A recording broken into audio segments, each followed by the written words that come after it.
And he knows. Okay, good evening, everyone. It is 6 p.m., April 15th, 2024. It is time to call the Franklin City Council meeting to order. Ms. Jones, roll call, please. Mr. Austin? Present. Mr. Shuck? Here. Ms. McGinnis? Here. Ms. Nally? Here. Ms. Price? Mr. Prine? Here. Mr. Taylor? Here. Mayor, you have a quorum. Thank you, ma'am. Mr. Brian Reese with the pledge and prayer. All right, good evening. I invite you to join me if you would. Our Father, we come before you this evening and we thank you for the opportunity to be in this place tonight. Pray that you would be with all of the items on the agenda. Pray that you give wisdom and discernment to those on the council as to the best decision for our city and its residents. Thank you so much for all of our first responders, police and fire department, EMTs, and the work they do in our city to keep us safe, serve, and protect. Bless them for that. Be with our nation and be with our state and our city. Every person who serves here, bless them and their family for the work they do to keep our lives as good as they are. Thank you for it. Give a great night in this place. It's in your name we pray. Amen. Stand for the pledge. I pledge allegiance to the flag of the United States of America and to the republic for which it stands, one nation, under God, indivisible, with liberty and justice for all. You may be seated. Thank you, Brian.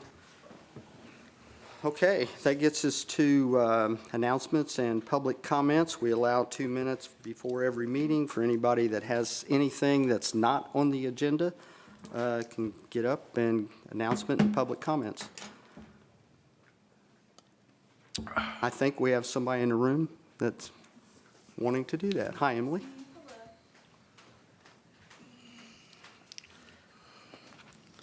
Hello, I'm the owner of the local grind in downtown, and I would like to bring up for future addressing of an ongoing issue for the downtown businesses.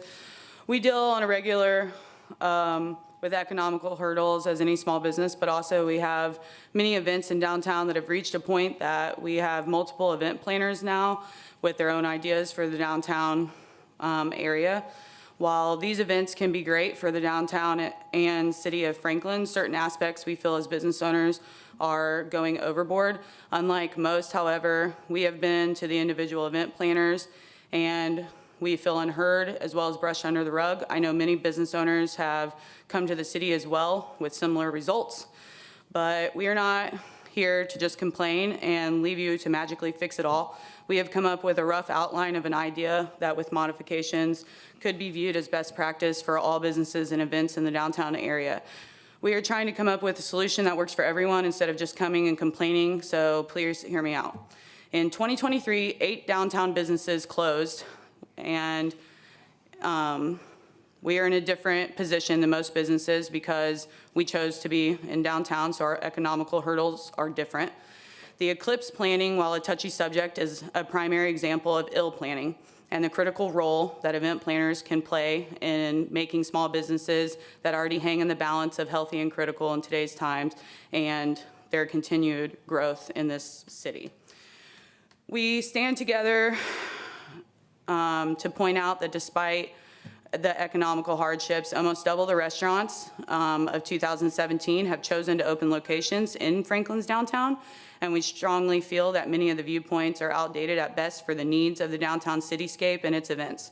We propose a downtown city event permit, much like other cities in our area. If someone would like to conduct business out of a food truck or cart for any reason, they would have to carry a $1,200 annual permit to do business in downtown.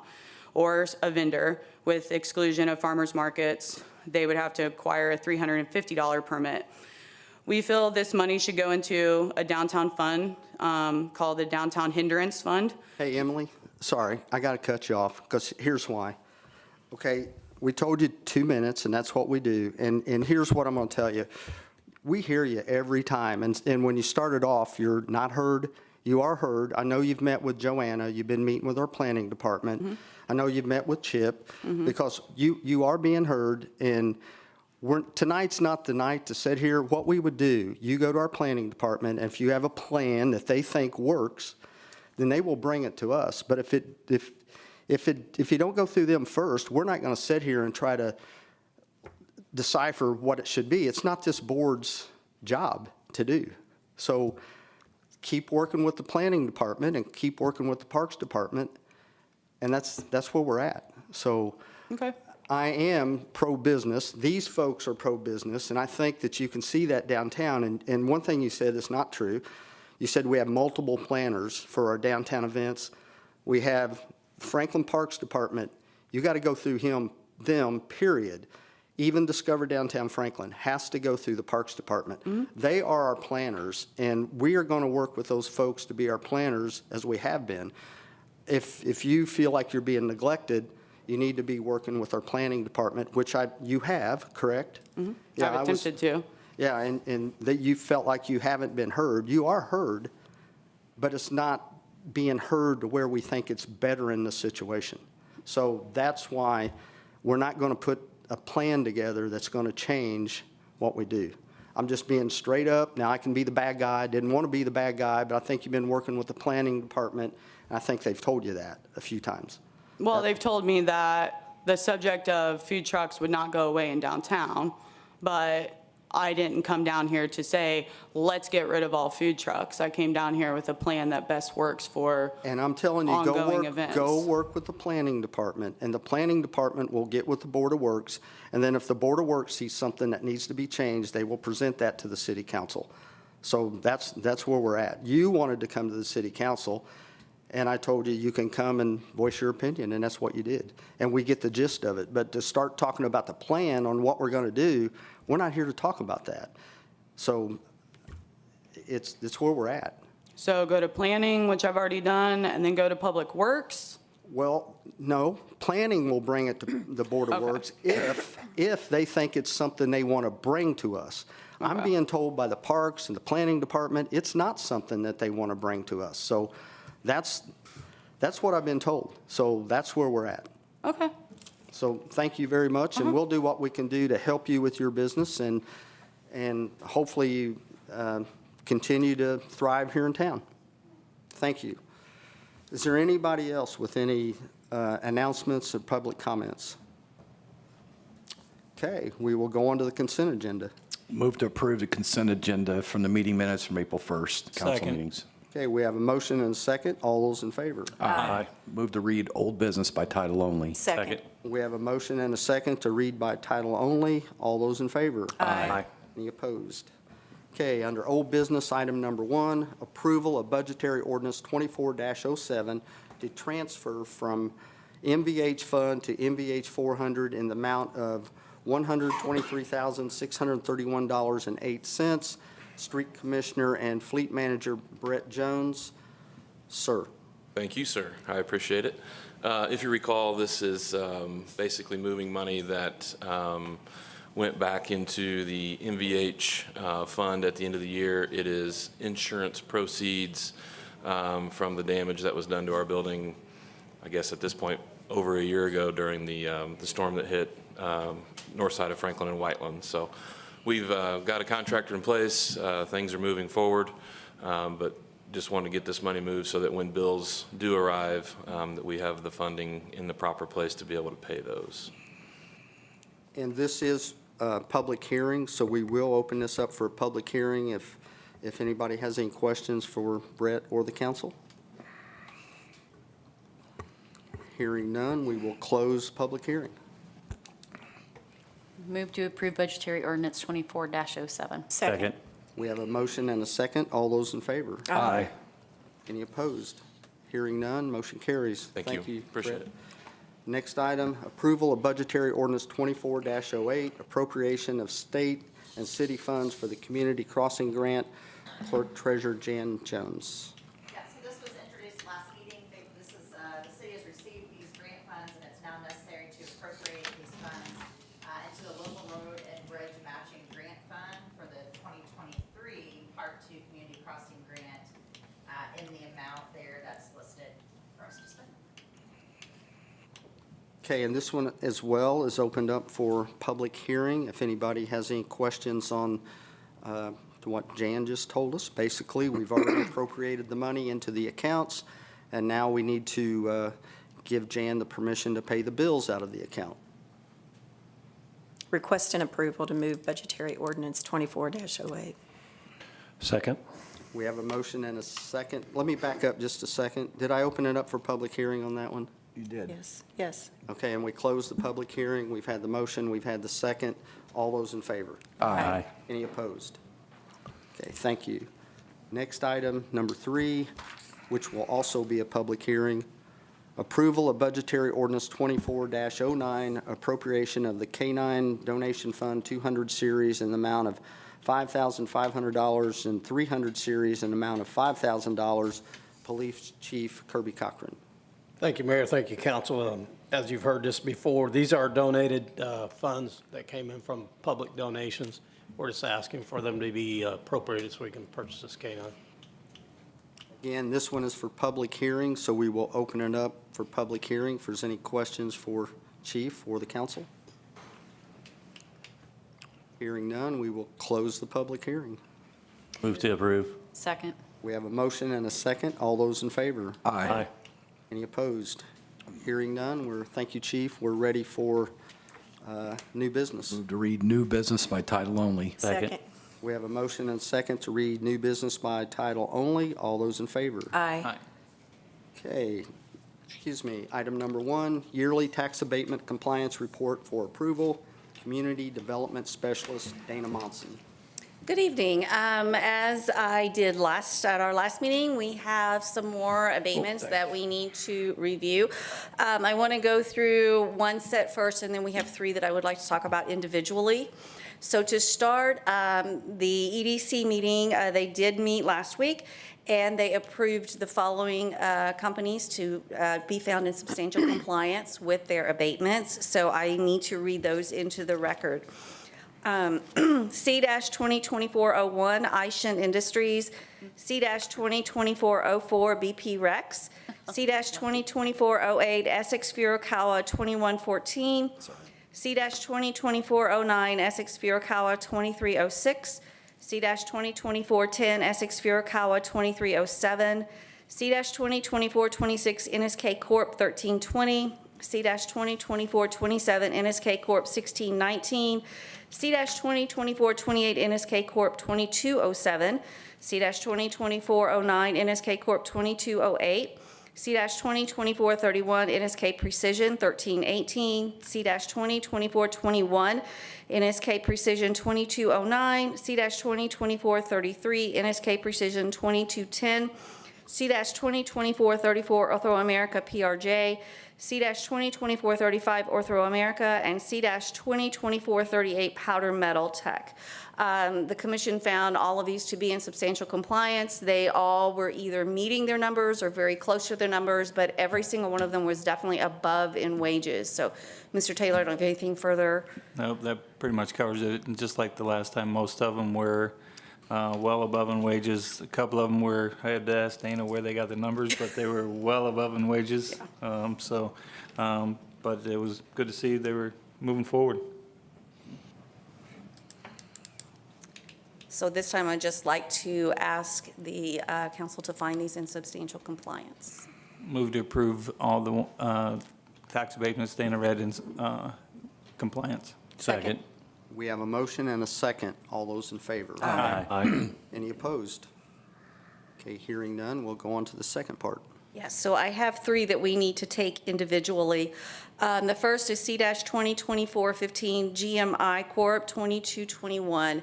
The Economic Development Commission heard their compliance report in March.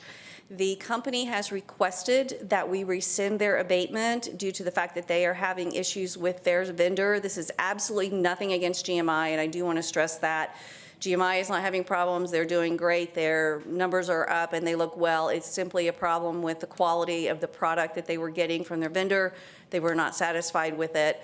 So they are stopping this project. They will revisit it probably next year with a new vendor once they find someone that wants to work it. But they do want to keep a good relationship with the city and they want to be transparent and upfront with what is going on.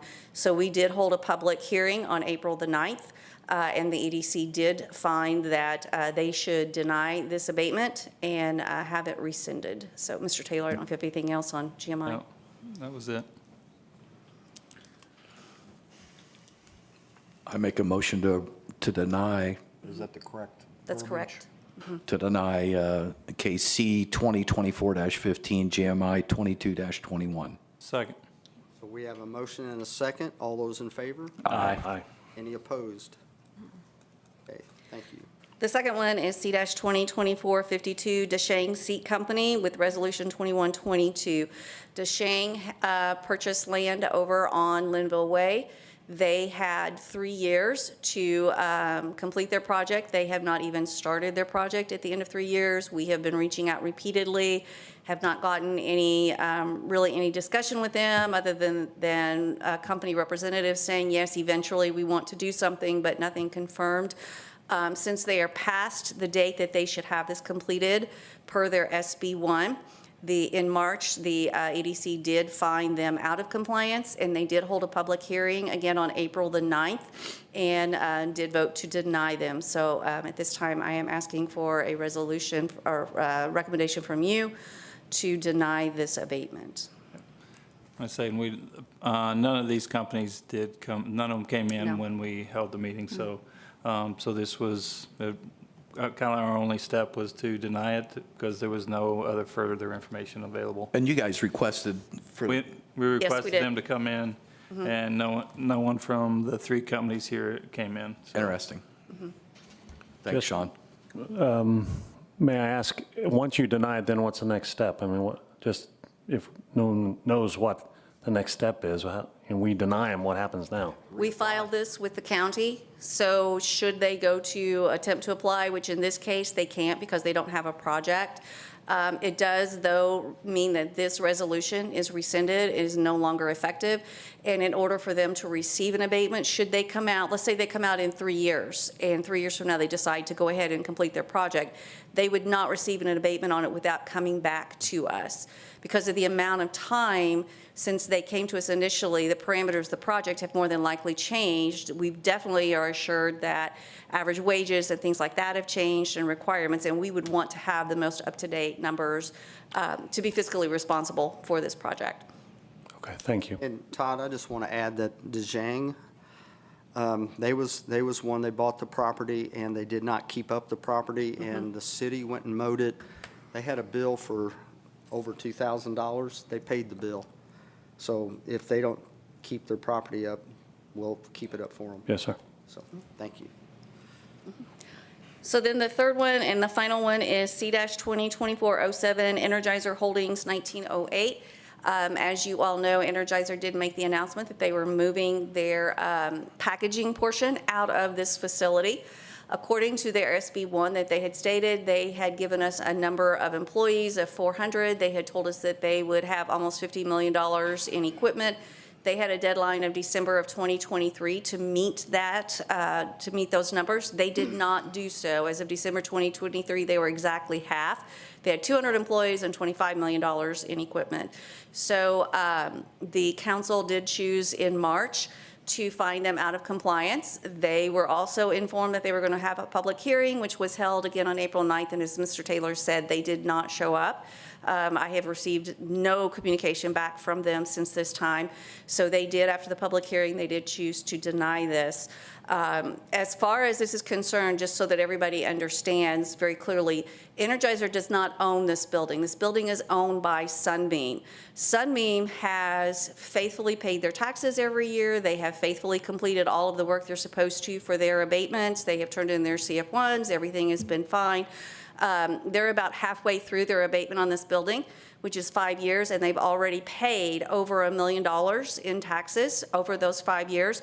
This year, I think it's about $400,000. Next year alone will be $500,000. So they'll be at the end of another 5 years. They're going to be well over $2 million in paying the full amount. The building is also not sitting empty. DHL is continuing to operate out of that facility. The batteries are continuing to be shipped out of that facility. They're just not packaged there. So they're going to be packaged elsewhere, then sent back here, which is supposed to save money. Don't ask me how. But They're to be packaged here, somewhere else, sent here, and then they're going to be shipped out. So DHL will continue to be working. DHL is also a 3PL or a third-party logistics company, so they will be able to do other companies as well. So they may be packaging, or they may be shipping out for other companies besides Energizer, but the building is continuing to be fully occupied, is continuing to be used. There are still employees there. Unfortunately, if you were an employee specifically of Energizer, those were the ones that were laid off, but they had the opportunity to come and work for DHL if they so chose. Some did, some didn't, as it goes, but any of the employees that were hired there who were working specifically for DHL continued to have jobs. So not everyone did lose their job out of this. There are still a number of folks still working there, and as I said, the taxes are still continuing to be paid. DHL did not receive any kind of abatement for their equipment, so they're paying 100% of the taxes on all of their personal property equipment that is in this building. So just to make sure everybody kind of understands, it's a weird circumstance. We've really not had that very often. Thanks for the update. Appreciate it. So I do need to request that you vote on whether to find this out of compliance or not. Say I move KC 202452, DeJang's Seat Company, and 202407 Energizer not in compliance. Second. We have a motion and a second. All those in favor? Aye. Any opposed? I thought we had missed the Deshang. Did we? So, yeah. Yeah, but he picked it. I got both of them. Yeah, Yeah. I- We got, Yeah. obviously. We did miss it originally. No, it's all good. Keep me in line, It's Mr. okay, I'm President. trying. thank you. Thank you, Dana. Okay, so we did it the right way, right? We did. Okay, all right, good enough. So I just have a question. Do we need to vote that they're out of compliance or that we deny the abatement? They are out of compliance and you are denying it. Okay. Okay, because you said out of compliance, but we didn't say deny. I just want to make sure that's clear. In the motion, out of compliance and denying the abatement. Thank you, Dan. So do we need to do that again? If we could, please. Yes, do that. For all three of them? I move that KC 202415 GMI, KC 202452 DeJang Seat Company, KC 202407 Energizer Holding is out of compliance and we're denying their abatement. Second.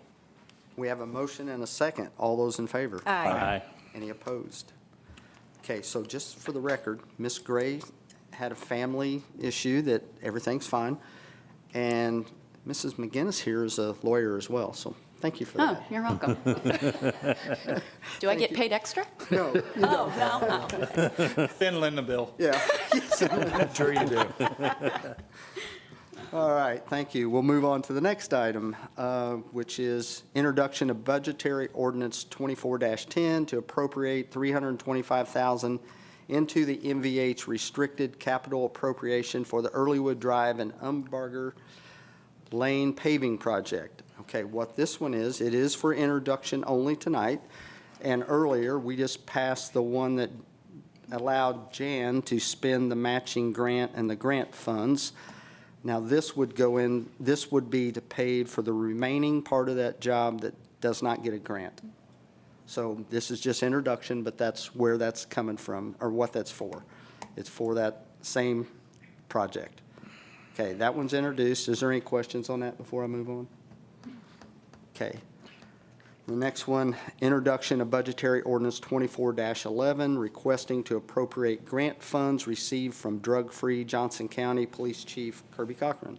Thank you, Mayor. Thank you, Council. This is also, as the Mayor said, an introduction to appropriate grant funds received from Drug-Free Johnson County for narcotics and drug equipment in the amount of $6,042. Okay, is there any questions for Chief? Okay, it's duly introduced. Thank you, sir. Thank you. Okay, the next item is also introduction. It's introduction of budgetary ordinance 24-12, requesting to reappropriate $5 million for the construction of the new Franklin Active Adult Center, Parks Department Superintendent Chip Warner. Wow. Good evening. Not 2,500. So to remind you where we are, I do have several pictures to show you. We've advanced this design way more than since the last time I've talked to you. You did appropriate $5 million back in sometime last year. And so obviously this project hasn't started yet. So at the end of the year, those appropriations just go away. So what I'm asking you to do is reappropriate that same money again for 2024 with two changes that I want to talk to you about. One is, as we flip through these, you'll see that the building looks fairly similar, but it does have some tweaks to it since the last time we talked, because the last 6 or 8 months, we went through several cost studies with the architect, trying to get this thing within the range of what we think it should cost and what we're asking you to appropriate. Started high. Of course, almost every project I've ever bought and been involved in is, high, and then all right, now we got to get back to reality. What you're looking at on the pictures is the reality view after going through 4 cost studies. We have been very specific. We've gotten down into material costs of things. We've gotten into this carpet versus this carpet, this flooring versus this flooring, this kind of electrical. The picture you see here, there's been an outdoor kind of small, obviously small little amphitheater where little events can go on. That's went through several phases and different changes. We went through several costing studies on HVAC systems and really got into a lot of detail on this 10,000 square foot building.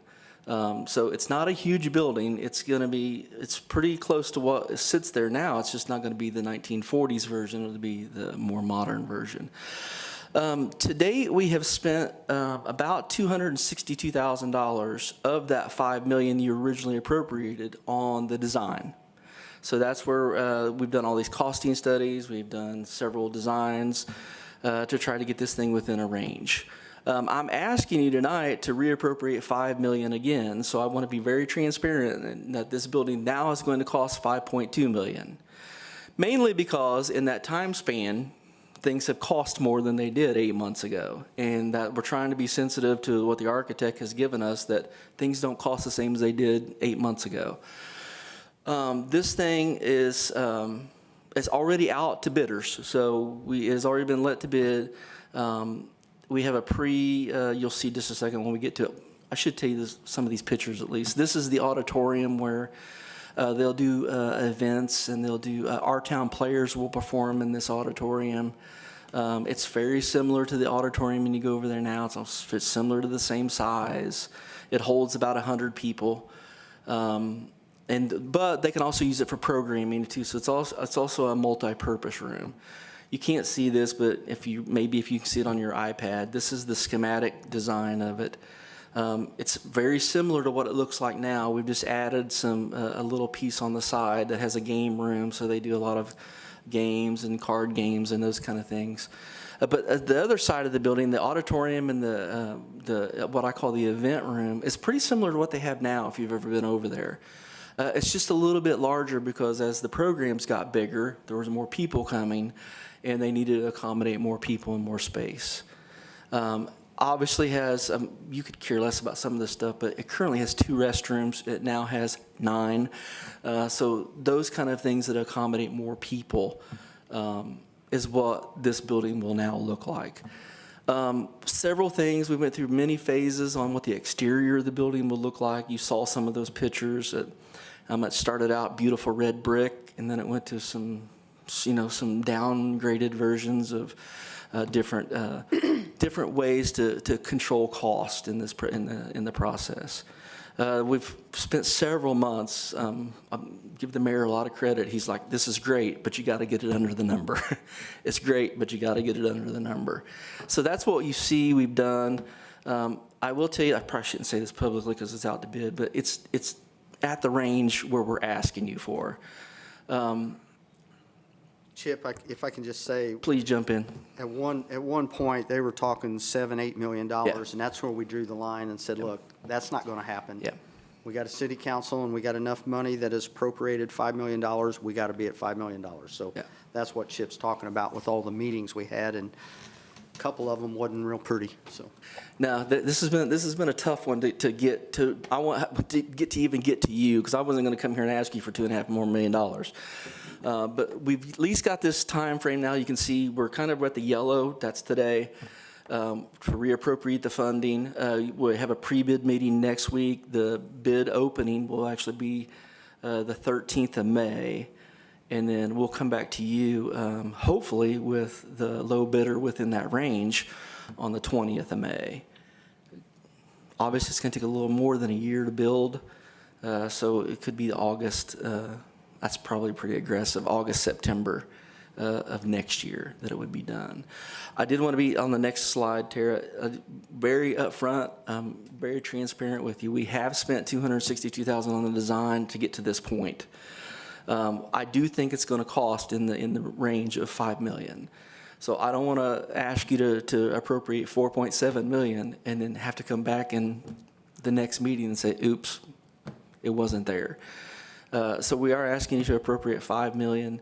That will make this $5.2 million then. So I wanted to be very upfront about that. Just for the record, it may come in over $5 million. If it does, Chip and I are going to look at how can we fund the rest of it without coming back. If we can, we'll do that, but if not, we'll come back for a discussion. We've got some contingency stuff that we can look at if it is a little bit over 5. So we don't want to announce that to anybody what that is when we have bids out. So the last we heard that there were 7 contractors that already had the information to bid. So that's a good thing. So Chip, can you remind me how many people they serve up there? it's fluctuated a lot. So as it's grown over the years, when I first started 18 years ago, there was about 150 members, and we're about 900 now. Now, obviously, not all 900 come at once because they can only accommodate maybe 150 at a time. I suspect that once it's built, you'll have more. Yeah. And you see that, I didn't show you the site design, but you saw it last year. I mean, the parking lot currently has 23 parking spots. It goes to 76, I believe. So we tried to maximize as much as we could under the number with the space that we had. Because it's going to sit on obviously the same footprint that it sits now of the property. Obviously, it's going to be bigger than it is now, so. Still kept the park there, so that was part of it. We wanted to make sure we still kept the neighborhood park intact. So I don't know if you caught it on there. You see it in a couple of those slides. There's still a playground and those kind of things for people that live in the neighborhood. It's being constructed to build onto, correct? It is. That is correct, too. Yep.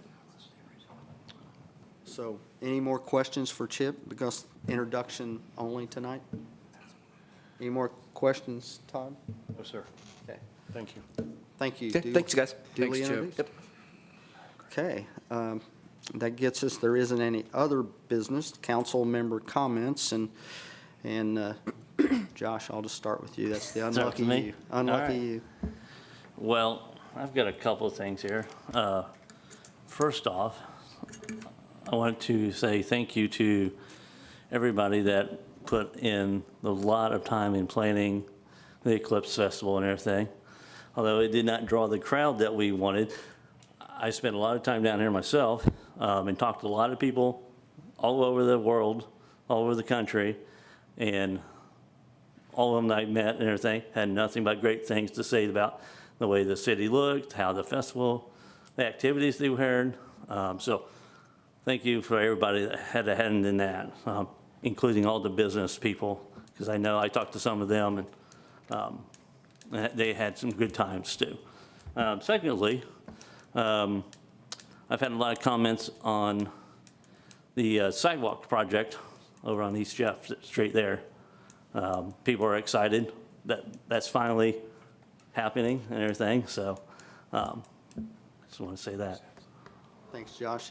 I was excited until I saw the big excavator, and I thought, good Lord, what are they doing? So, but anyway, it is a nice project, and thanks for the comment. Emily, I want to say, while you're sitting here, I noticed during the Eclipse weekend, you guys did a great job, too, of what you did, being outside, having the music playing. I thought you guys did a great job of trying to attract people there. And whenever I drove by it, and you had some complaints at the start, and that's why I'm saying you did a great job for that. And I seen people at your place, it seemed like almost all day on that Monday. But thank you for how you guys handled that. You did a good job. Okay. Ann? No, I can't say it any better than Josh. Just want to thank all the employees and everyone who spent so much time and effort on the planning of it, so thank you. Ken? Yeah. Ditto. So police department, parks department, I mean, all of our employees, seemed like it was a big team effort. So it was a huge success and it was safe. No one got injured, hurt. So just happy it all turned out nice. Thank you. Sean, I won't miss you on purpose tonight. Okay. It's kind of the same thing. Thanks to everybody that put in a lot of hard work, because I know that was been in the planning for a long time, and that was awesome to see. And we already talked about it. I want to go see the next one. I want to relive it. I want to do it again. So it was awesome to see, and thank you to all the work you guys did. Todd? Chip, great job on the weather. Great job. Irene? I'm just going to ditto off what everyone else said. Thank you to everyone that took the time to come out and keep our city safe and clean and welcoming to everyone that showed up. So thank you. Ella? So we are still currently working on the electric vehicle charger project. And today they just poured the concrete pad, and then installation is April 24th. So. Okay. Do you want to introduce your? Mm-hmm.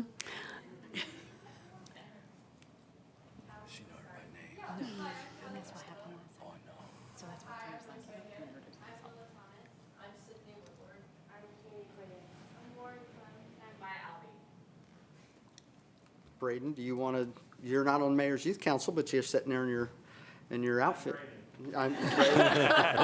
Okay. All right. I love when the youth comes to our meetings, so thank you. Yes, Terry?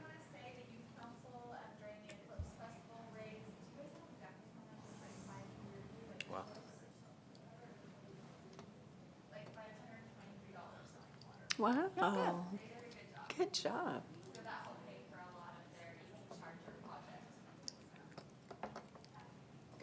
Jan? Okay, I just, again, and I said this to the Board of Works, I appreciate all of our city employees, done a great job as a plan, as a team. If there was a mistake made, I think that mistake come from maybe from our state officials that was talking about everybody stay home, and the governor's office even made a state of emergency, called it was a state of an emergency. Well, whenever he did that, he was telling everybody we're in an emergency situation, stay home. And I think a lot of our locals stayed home. And that is what really hurt the businesses more than anything. If there was a mistake made, it was that. But we were getting direction from all over the state. Every city, municipality, and county was hearing the same thing. And that's where that come from. So that was a mistake. And so the next eclipse, we already get a time capsule and put it somewhere and tell them, don't tell the people stay home. So other than that, it was great. Krista and Festival Country, they're trying to come up with, in Chamber, trying to come up with the numbers of how many people were actually here.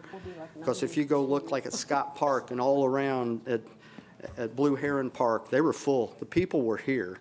It's just, we did such a great job of spreading it out, thinking that would come, the traffic, and it didn't. So that's my 2 cents worth. I'm done. We need a motion to adjourn. So moved. Second. All those in favor? Aye. Thank you.